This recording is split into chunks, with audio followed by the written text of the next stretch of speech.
Ça faisait longtemps, on ne s'est pas vu le dimanche. Si. On se retrouve pour parler de tout ce qu'on a regardé depuis et se maquiller avec la rotation make-up de ce mois-ci. Est-ce que c'est la dernière? Ça tombe quand le 29? Aujourd'hui on est quoi, le 23? Ah ouais, c'est la dernière fois qu'on se maquille avec cette rotation make-up, je crois. Wouh! Bonjour à tous et bienvenue sur le channel. J'ai déjà primé et poudré mes yeux et on va commencer tout de suite avec la palette.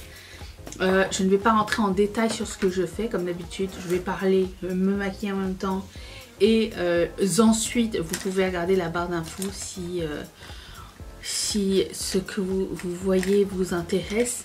Sinon, ça n'est pas grave. Ça n'est pas très grave.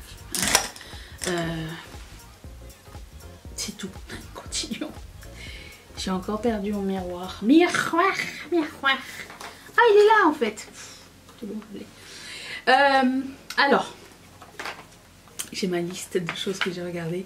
Et je dois vous dire que pour le premier truc dont je voulais vous parler, j'avais complètement oublié ce que c'était. Il a fallu que je le google à nouveau. Parce que le titre ne me disait absolument rien. Et pourtant j'en avais parlé dans la dernière vidéo. Alors c'est la vidéo club. Je ne sais pas si j'ai raconté ou pas du tout. Mais c'est notre 7e édition je crois. On continue. Donc c'est ça. J'ai regardé un film qui s'appelle Watcher. C'est un film court sur Netflix. Et je pense que l'actrice principale, je l'ai déjà vue quelque part. Mais je sais pas où. Alors c'est l'histoire d'un couple qui déménage à Budapest. Parce que le mari a son travail là-bas. A été muté pour travailler là. Et là elle sent qu'elle se fait stalker par quelqu'un. Et c'était vraiment très sympa comme film. Elle sent qu'elle se fait, comment dire, comment on dit stalker par quelqu'un?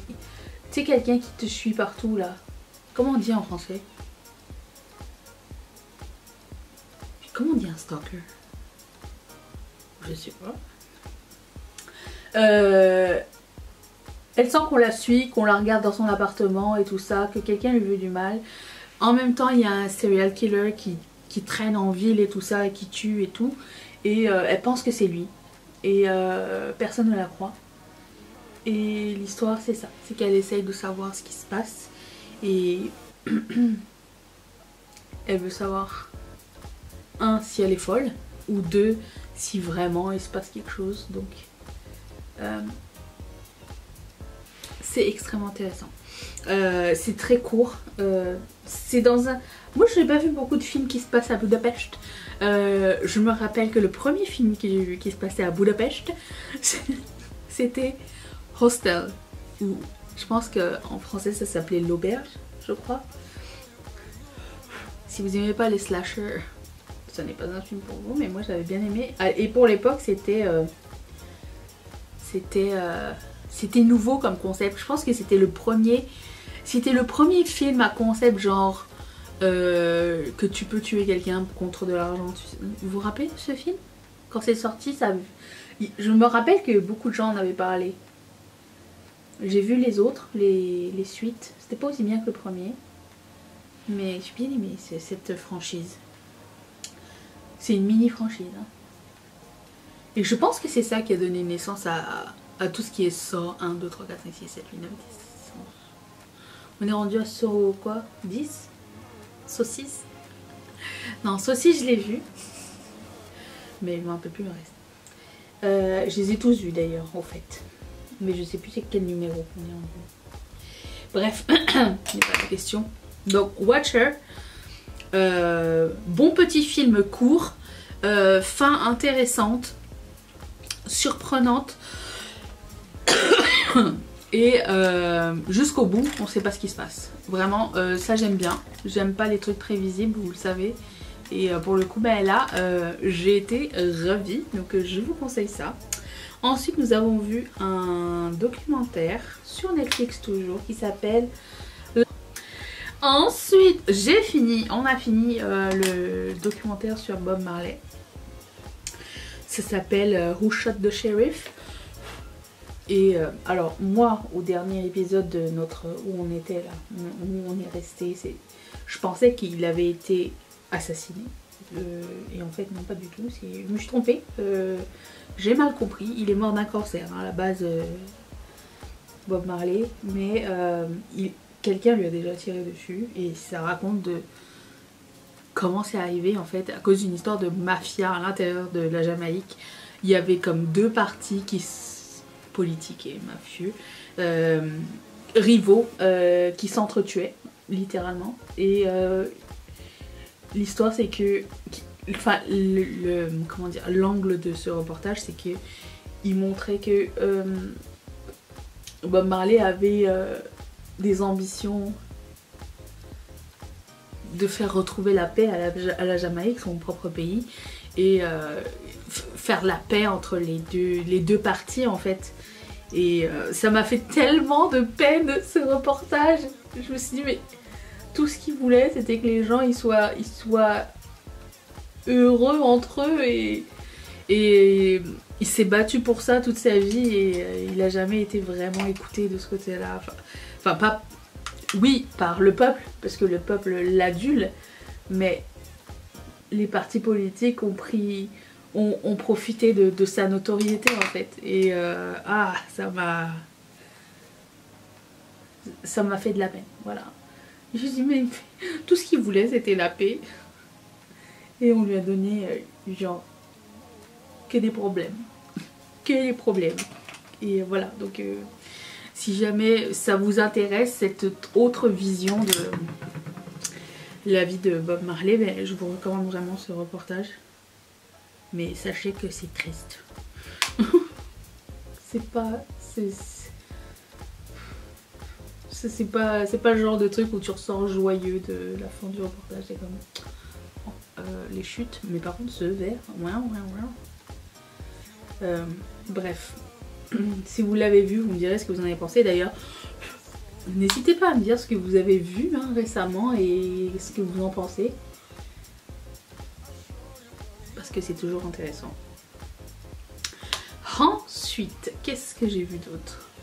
Wedding.con. Pas con comme une connasse, mais comme une arnaque. Un con artiste, c'est un arnaqueur.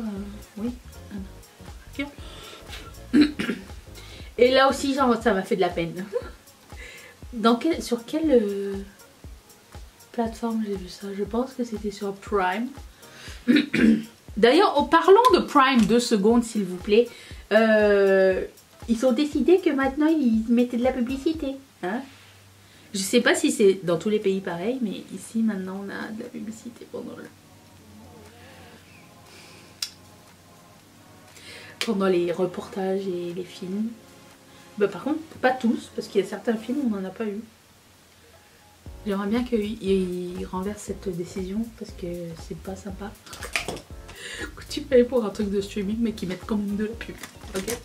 C'est pas très cool, monsieur Bezos. Donc, wedding.com, c'est... Ça se passe en Inde, et c'est l'histoire de plusieurs femmes qui se sont fait arnaquer par des messieurs qu'elles rencontrent sur des réseaux sociaux comme genre Tinder ou un truc comme ça, qui leur promettent le mariage et qui finalement les volent monétairement. Ils leur font genre ah mais pour que je puisse venir te voir il me faut tant, vous savez les arnaques de base quoi. Et ils prennent les gens vulnérables bien sûr, les femmes plus âgées qui ne sont pas mariées, parce que être en Inde et ne pas être mariée c'est toujours mal vu à ce jour.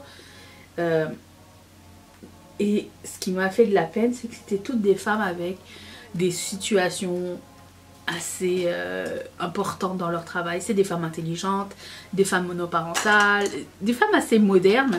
Et tout ce qu'elles voulaient c'était rechercher l'amour, et elles sont tombées sur des trous de cul et elles se sont fait extorquer de l'argent.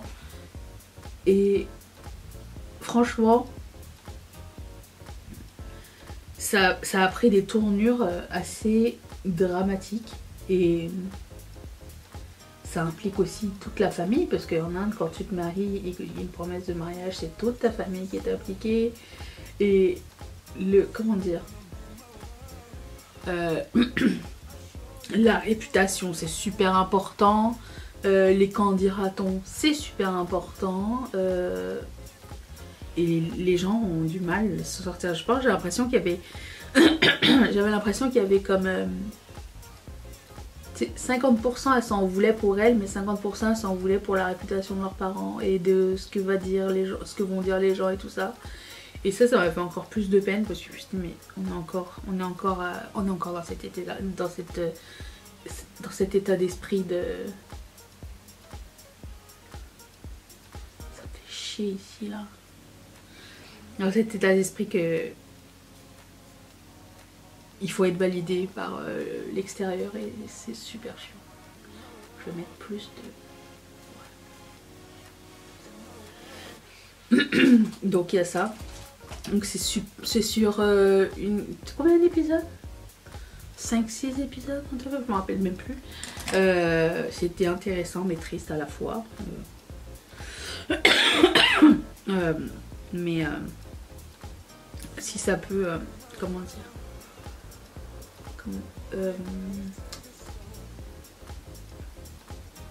je sais pas comment expliquer. Ça peut mettre la lumière sur une problématique. Ben, ce reportage là est important, je pense. Et voilà. Ça fait de la peine. Je vous dis tout de suite, si vous êtes quelqu'un d'empathique ou pas, vous allez avoir de la peine pour ces gens. Genre, il y a certaines femmes, elles étaient au bord du suicide tellement, genre, elles étaient rendues loin leur histoire. Mais bon. Elles sont fortes. Elles s'en sont sorties presque toutes, je pense. Non, il y a des gens qui payent encore à ce jour. Mais vous verrez. Il y en a certaines même qui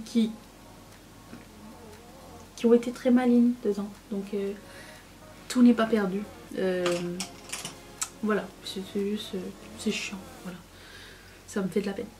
c'est le thème de... C'est le thème des vidéos. Qu'est-ce que je suis en train de faire? Oh, j'ai jamais ouvert ce produit à ce jour et je pense qu'il est sec. Je suis dégoûtée. Bon, je vais trouver une autre solution. Ça ne marche pas. Donc il y a ça. Qu'est-ce que je vais mettre alors? Ensuite, j'ai regardé un film, entre guillemets. Alors c'était écrit horreur, mais c'était pas tellement un film d'horreur, je trouvais. C'est un film sur Netflix, encore une fois très court, parce que les films d'horreur c'est court en général. Et dedans joue Sandra Oh. Alors si vous avez déjà vu Grey's Anatomy, vous connaissez Sandra Oh. C'était mon personnage préféré de Grey's Anatomy, Christina. Après, j'aimais bien à quel point elle était genre stoïque dans toutes les situations. Et complètement fermée aux émotions. Elle était pas gnangnan et c'est ça que j'aime bien dans son personnage. Donc c'est elle qui joue dedans et elle est mère d'une fille et un jour elle apprend par quelqu'un de sa famille que sa propre mère est morte. Mais elle était pas en bon terme avec sa propre mère, donc entre guillemets elle s'en fiche un peu. Sauf que l'oncle qui est venu la voir aux États-Unis, mais lui il habite en Corée parce qu'elle est coréenne, lui rapporte les biens de sa mère et lui fait passer un message que genre sa mère dit que c'est à cause d'elle qu'elle est morte et tout ça. Bref, ces relations mère-fille toxiques quoi, tu vois. Pour le moment ça va être ça. Et du coup il lui ramène ses affaires et là elle commence à être prise par le fantôme de sa mère. C'est ça qui se passe. Et elle essaye de s'en débarrasser, sauf que ça prend on dirait que ça prend le dessus sur elle. Et c'est un peu ça l'histoire. Est-ce que c'était bien? J'ai aimé le thème de l'histoire. Je trouve que c'était c'était intéressant. C'était... je ne me rappelais pas d'avoir vu un thème de la sorte avant. Est-ce que j'ai aimé le film? Je trouvais qu'il n'était pas très bien équilibré dans le sens où ça... ça commence à bouger que les dernières 25 minutes. Toute l'heure avant, c'était quoi, 1h10 à peu près, c'était la mise en scène, c'était l'histoire de ce qui s'était passé dans sa vie et tout ça, donc, et sa relation avec sa fille et sa relation avec le monde entier, genre comment elle vit au quotidien. Donc c'était pas... Il y avait beaucoup de place pour la mise en place, mais il n'y avait pas beaucoup de place pour l'intrigue en fait. Est-ce que ça fait peur? Pas du tout. Vraiment pas. Mais c'était un thème sympa. C'était un thème original. Mais... Et ça finit sur un point d'interrogation. Donc j'aime bien quand ça finit comme ça parce que tu choisis. Tu choisis ce que tu veux croire. Est-ce que vous aimez les films qui finissent bien, qui finissent mal, qui finissent genre fin ouverte? C'est personnellement j'aime les films qui finissent mal, vous le savez. Les films, les séries. Du coup là, en ce moment, avec les documentaires, c'est pas un film. Hein. Mais c'est parce que on est trop habitué aux films hollywoodiens où ils ont une recette bien particulière. Mais les films étrangers ne sont pas tous comme ça. Ce qu'on apprécie. Bref. Donc, Uma. C'est sympa, ça se regarde vite et bien, genre en fond. T'as pas besoin de regarder, d'être concentré pour regarder ça. Donc, ça va, ça va. Et ensuite, j'ai regardé un film. Mon Dieu! Alors là, c'est le... Je pense que de cette semaine, c'est un des moins bons films que j'ai vu. Alors c'est pas nul, mais c'est genre... J'aurais jamais pu le voir avec Mathieu tellement c'était lent. En fait, ça s'appelle The Eternal Daughter. Ça se passe sur Netflix. Et je l'ai regardé uniquement parce que c'était écrit horreur. Il n'y a rien d'horreur dedans, je vous le dis tout de suite. Et Tilda Swinton, qui est mon girl crush depuis toujours, genre la fille que je trouve la plus belle.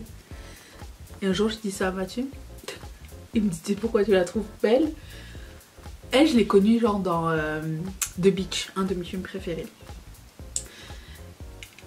Pourquoi tu la trouves belle? Pourquoi c'est ton girl crush? J'ai dit bah je sais pas. Elle dit parce qu'elle ressemble à un mec. Je suis comme ah. Ouais, ça fait du sens. Parce que genre, c'est qui les filles belles du moment, genre Margot Robbie? C'est pas mes girl crush. Moi j'aime bien les gens atypiques. Surtout les filles. Bref. Tout ça pour dire que Tilda Swinton jouait dans ce film. Et je me suis dit, ok, bingo, je regarde ça. Et je m'aperçois dans les premières minutes qu'elle joue tous les rôles. Les deux rôles principaux, c'est elle qui joue. La mère et la fille. Donc elle est déguisée. Elle est déguisée. De façon différente. Et elle fait les dialogues. Et voilà, elles sont ensemble. Et alors, c'est l'histoire d'une mère et sa fille qui vont dans un hôtel, dans une auberge. Qui vont passer le week-end dans une auberge parce que c'est l'anniversaire de la mère. Et tout le long, c'est qu'elles ont des conversations et des conversations et des conversations. Et tu vois qu'elles ont une relation un peu... genre... Tu comprends que la fille, elle essaye de... Comment dire de se réapproprier une relation avec sa mère. Et que c'est pas facile. Encore une fois, des histoires relation mère-fille. C'est compliqué. Et voilà, c'est ça, et après t'as une chute et tu fais comme ah putain je l'ai pas vu venir et c'est la fin. Mais si j'avais vu avec Mathieu il aurait vu venir je pense, mais moi j'étais comme oh. Voilà, c'est ça en gros l'histoire. Disons que c'était lent, long, c'était sombre, l'ambiance était très comment dire, intimiste et sombre. Tu sens, je sais pas, tu sens quand même malaise ou un truc comme ça, mais il y a rien qui fait peur et c'est différent de ce que j'ai l'habitude de regarder. Basically, tout ce que je fais, c'est que je clique sur un truc. Si dans les mots-clés, il y a quelque chose qui me tente, genre, si c'est écrit comme espagnol, genre en espagnol, ça se passe en Espagne, ou c'est écrit genre horreur, ou c'est écrit Tilda Swinton, ou un acteur que j'aime bien, en général je lis pas le reste du synopsis et je me lance, tu vois. C'est comme quand je lis des livres, je lis jamais le... Comment on appelle ça? Le huitième de couverture? Je lis jamais. Si le titre me dit quelque chose, en général je prends au hasard et j'y vais. C'est rare que tu sois déçu par un bouquin ou par un film.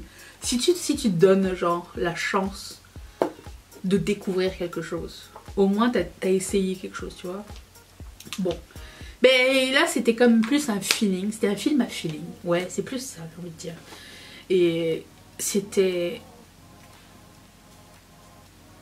Ça va quoi. On aurait dit que Tilda, elle avait dit oui à un projet, mais que elle était pas sûre que ça allait marcher, mais elle avait envie de bosser un peu. Ça avait l'air de ça. Vous savez qui fait ça d'ailleurs? Que j'ai l'impression qu'il fait ça. Qui n'est pas très regardant sur les projets qu'ils font. Naomi Watts. Naomi Watts, tu vas toujours la trouver dans des films. Là va comme je te pousse. Et tu te dis, ok mais en général quand tu vois un nom connu, tu te dis ok c'est un bon film, tu vois. Ou c'est supposé être une grosse production, c'est ça. Naomi Watts, je lui fais plus confiance. Elle joue dans plein de films weird. Je l'ai vu dans plein de films, j'étais comme mais qu'est-ce qu'elle fout là?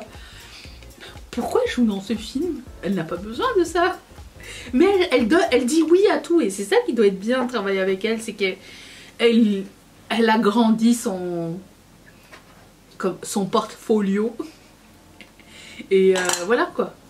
C'est l'impression que j'ai. Hein. C'est pas, je dis pas que... Genre, il y a des acteurs que tu verras jamais dans des films de petite production, genre, je sais pas, Julia Roberts ou Tom Cruise ou tu vois comme ça. Non, tu les verras pas. Parce qu'ils ont un cachet, ils ont une réputation, ils ont un style de film. Ben, il y a d'autres acteurs, ils vont dire oui. Ils vont dire, allez, c'est pour le spectacle, je me lance. C'est rafraîchissant, je trouve. Voilà. Ça fait toujours plaisir à voir. Donc c'est ça. The Eternal Daughter. C'est ça. Sinon, j'ai enfin, vous allez me dire, il n'est pas trop tôt d'Anisha, regardez Oppenheimer parce qu'il vient d'arriver sur Prime. Je dois vous dire, Christopher Nolan et moi, on n'est pas les meilleurs amis, ok? C'est le réalisateur de ce film. Genre, j'ai pas forcément aimé ce qu'il a fait dans le passé. Il y a de bons films, mais il n'y a pas que de bons films. Mais j'ai l'impression qu'il est adulé. Et dès qu'on voit Christopher Nolan, on va dire c'est bon, tu vois. Mais pas forcément. En tout cas, je parle de mes goûts à moi, ok? Moi, je trouve pas que forcément, si c'est Christopher Nolan, c'est bien, ok? Et tout le monde parlait de Oppenheimer, la scène de l'explosion, Cillian Murphy, tout ça. Et tous les autres acteurs, Emily Blunt, Robert Downey Jr. Et je voulais aller le voir cet été. Puis l'occasion ne s'est jamais vraiment présentée. Donc je me suis dit on va attendre qu'ils arrivent sur un truc de streaming, hein, parce que c'est sûr que ça allait arriver sur un truc de streaming. Le voilà, enfin. Enfin je peux le voir. On allume le truc, on commence, on voit c'est écrit 3 heures qui dure le film, 180 minutes. Je dis comment ça peut durer 180 minutes? Je vous cacherai pas, alors moi je l'ai regardé pour voir l'explosion, pour comprendre la scène, pourquoi les gens disent qu'elle est si bien cette scène d'explosion. C'est comme quand j'ai regardé Titanic. Je voulais regarder pour voir le bateau qui se pète en deux. Tout le reste d'avant je m'en foutais un peu. Maintenant j'apprécie bien mieux Titanic. Mais quand j'ai été le voir en... C'était quoi, 98? J'y allais pour voir l'immensité du bateau se péter la gueule, tu vois. J'y allais pas pour autre chose. Je m'en foutais de Leonardo, hein. C'était pas mon acteur préféré du tout. Et donc là, ben, pour Oppenheimer, vu qu'il a gagné des prix aux Golden Globes et qu'il est nominé aux Oscars, je me suis dit, quand même, il doit y avoir quelque chose derrière. Bon, déjà, il a fallu qu'on le regarde en 2 fois. Mais ça, c'est l'avantage de... C'est l'avantage d'avoir un truc en streaming. Tu peux mettre pause et revenir demain. Mathieu, il aime pas faire ça. Moi, franchement, je pourrais regarder un film en 15 fois, ça me dérangerait absolument pas, tu vois. En plus de ça, ça me permet de réfléchir au film pendant que je vaque à mes occupations, tu sais. Parce qu'un film ne finit pas quand tu finis de le regarder. Un film reste dans ta tête après. Que tu le veuilles ou non. Donc lui, il restait dans ma tête. Et donc Oppenheimer. Déjà, je dois dire... Attends.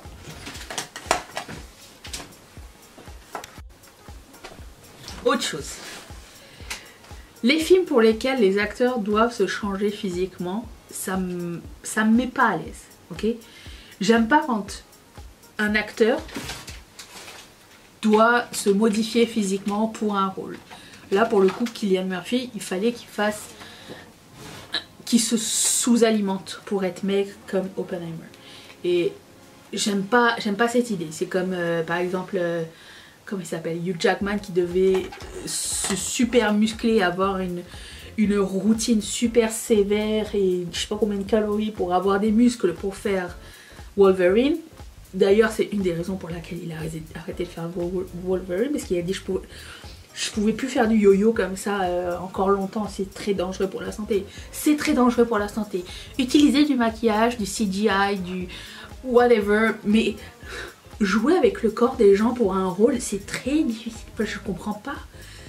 Je comprends pas pourquoi les gens font ça et pourquoi c'est accepté. Moi, enfin, c'est personnel, mais je trouve que ça n'a rien à voir avec le rôle que tu vas jouer. Ton apparence, genre... Je ne comprends pas. Ou alors caster quelqu'un d'autre à ce moment-là. Mais, bref. Donc, ce que j'ai pensé du film, j'ai pas vu les 3 heures passer. Pas que je les ai vues passer. Mais disons que souvent, ce qui se passe, c'est que je suis distraite à cause de, vous savez, les... comment dire, mon attention est limitée depuis que j'ai un téléphone, comme beaucoup de gens. Je m'en cache pas, c'est pas grave, je m'adapte. Mais là pour le coup, j'étais vraiment, mais vraiment dans le film et j'ai adoré ce film parce qu'il durait peut-être 3 heures, mais il était tellement bien équilibré. Pour moi, c'est un... Si le film dure longtemps et que tu vois pas le temps passer, c'est génial, c'est merveilleux. L'histoire était super intéressante. Alors Oppenheimer, si vous êtes les derniers à pas avoir vu ce film, c'est l'histoire de Monsieur Oppenheimer, le créateur de la bombe qui est tombée sur Hiroshima. Toutes les raisons pourquoi il a créé la bombe, comment les Américains l'ont exploité et comment il a vécu avec sa création finalement et les conséquences. Et voilà, donc ça aussi ça m'a fait de la peine. Ça m'a fait beaucoup de peine Mais c'était vraiment un bon film. J'ai beaucoup aimé. Je m'attendais pas à aimer autant. Par contre, la grosse déception de ce film, c'est la scène de l'explosion. Mais non. J'ai dit, c'est ça la scène dont tout le monde parle depuis? Ou est-ce qu'il y a une deuxième explosion? Parce que je comprends pas le hype. J'ai l'impression que tout le monde en a fait tellement un foin que je m'attendais à être blastée sur mon sofa. Mais non, en fait, c'était des belles images. Hein. On comprenait ce qui se passait et tout. Mais bon, belles images. C'était terrifiant. Entre nous. C'est le genre de choses que j'aime pas voir, mais disons que ça nous a bien mis mal à l'aise, ok? C'est ça. Je pense que c'était ça qu'ils voulaient faire et que pour ça c'était réussi. Pour ce qui est du blast, non. Une chance que l'histoire était bonne parce que si j'avais attendu tout le long pour voir le blast et avoir vu ça, j'aurais été très déçue. Mais tout le reste est incroyable, vraiment une bonne histoire. Kylian, on l'aime beaucoup. Hein. Moi je l'aime bien hors il y a des acteurs comme ça que tu aimes bien dans les films et que tu aimes aussi hors des films. Dans genre. Et en fait, les acteurs que j'aime pas hors film, je les aime pas dans des films. Matthew McConaughey par exemple. Arrêtez d'essayer. Je l'aime pas. Ou il y en a qui m'envoient de mauvaises vibes aussi. Ou alors des vibes boring. Genre, quand je vois un film avec lui, je suis comme... Kevin Costner. Non. Il m'ennuie. Genre, si je vois son nom dans un film, je suis comme... Oh, on va s'emmerder. C'est ça. Encore une fois, je ne parle que de moi. Bon, calmons-nous. Ce n'est pas parce que je n'aime pas Matthew McConaughey que je suis meilleure que tout le monde. Au contraire. Bref, donc Oppenheimer, je l'ai aimé. Très contente de l'avoir vu. Sinon, j'ai vu... Alors... Je me rappelle plus c'est quoi le titre en entier, mais c'est aussi sur Prime. C'était Déméter, mais c'est comme le dernier voyage du Déméter, un truc comme ça, je me rappelle plus exactement c'est quoi le titre. Ça c'était pas très bon. D'ailleurs il y a un acteur qui joue dedans, qui jouait dans Oppenheimer. Donc on a vu 2 jours de suite le même acteur dans un truc différent, ça fait drôle. Ça m'arrive assez souvent. Et ça fait toujours drôle.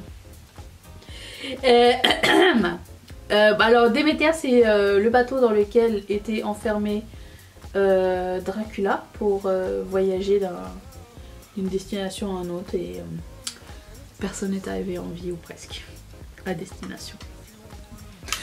En gros c'est ça. Il n'y a pas de surprise. Ils essayent de se battre contre mais c'est écrit le dernier voyage du Déméter. Je vais pas inventer des shit. En gros c'est ça. C'est pas bon. Je recommande pas. C'était hyper prévisible de A à Z. Même à côté d'Eternal Eternal Daughter, c'était bien mieux. C'était nouveau, c'était rafraîchissant. Ça, non, on n'a pas aimé. Enfin, moi j'ai pas trop aimé. Mathieu était comme, oh ça va, c'était pas si mal. Ok, d'accord. Bref, et sinon on a vu un autre documentaire sur Prime qui s'appelle Dancing on the Grave. Et si vous aimez les true crime, celui-ci est très épicé. Ça se passe en Inde. J'ai le droit de le dire, ok? Je sais pas si vous le saviez ou pas, mais je suis indienne à la base. Donc j'ai le droit de dire ce genre de choses. Bref, c'est l'histoire d'une femme qu'on ne retrouve pas. Et quand on finit par la retrouver, elle est enterrée sous sa maison. Pourquoi, comment, qui, quelles sont les raisons, motifs, tout ça. Tout est dans le documentaire. Je vous recommande grandement ce documentaire. Il était genre, tu te dis c'est pas possible que ça puisse arriver. C'était ça. Il était très bien fait. Je pense que c'était combien d'épisodes? 3? Ou alors c'était juste un documentaire. Je me rappelle plus si c'est en épisode ou si c'est un truc entier. Quoi qu'il en soit, c'était différent. Ça se passe en Inde. Et ça s'est passé dans les années 90. Toujours pas résolu. Enfin si, c'est semi-résolu. Voilà. Donc comment cette femme s'est retrouvée là, sous sa maison, sous les fondations de sa maison, morte.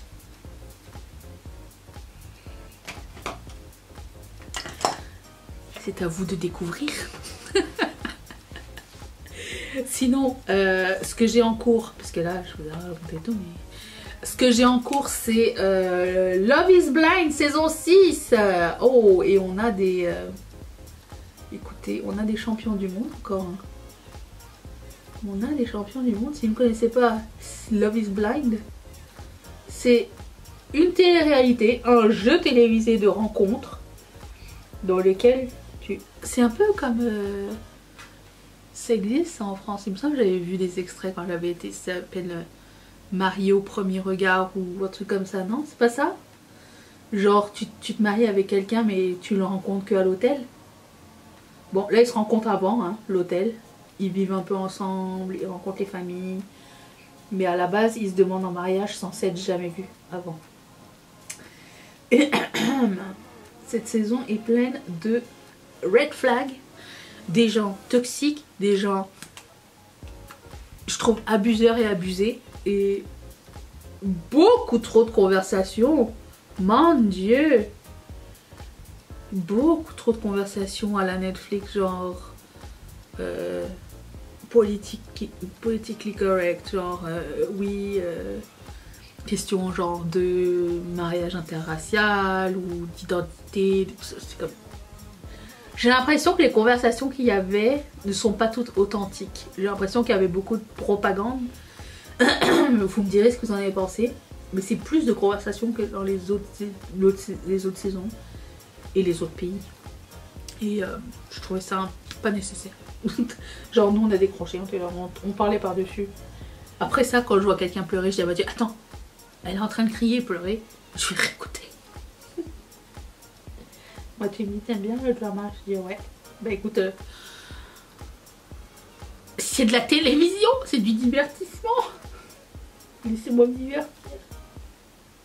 Du moment que ça se passe pas chez moi. Le drama des autres, oui, ok. Bref.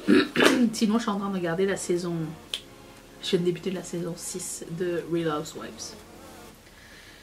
Lisa Rinna est arrivée à la saison 5.